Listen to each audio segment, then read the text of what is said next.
Gaur gaude hemen pixka bat salatzeko azken, Sarasateko pasalekuko reforma hasi zirenetik proiektuaren barruan kendu nahi dituzte hor dauden komun historiko batzuk eta nahiko azetatik atera gara kalera pixka bat denuntzia egiteko, azken batean Iruña eta Alde Zaharra masifikatuta dago, arazo handia dago komunen gabeziarekin eta udaletxeak kendu behar ditu 11 komun publiko.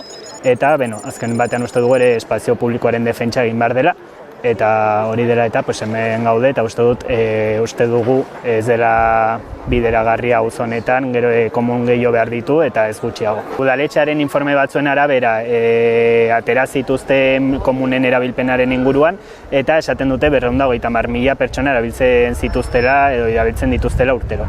Orduan, guri sortzen zaigun duda non bukatuko duen pis hau guztia edo komunak kentzen baldin badituzte, ez? Udaletxeak bai jarri izan duela jarri digu argudio bezala aksesibilitatea, baina gure uste ez dira gauza kontra jarriak eta ez du kentzen gaur egun gaurdanik dago komun auto garbitzen diren komunak komunetako bat Sarasate pasalekuan eta hori ez du kentzen, hori ez da argudio bat erabakitzeko kentzeko beste 11 komunak lurperatua daudenak. Eta gaur ez da egun kasuala gaur hemen biltzea, izan ere elkarteko bikide, nahiko azetako bikide, sartu behar dira oraintxe bertan plenora eta plenoan aipatu behar dute puntu batean interbentzio egin behar dute hau guztia azaltzeko eta plenoan aipatzeko. Orduan hemen bildu gara ere haiei babesa emateko eta haiekin batera plenora sartu ahal izateko.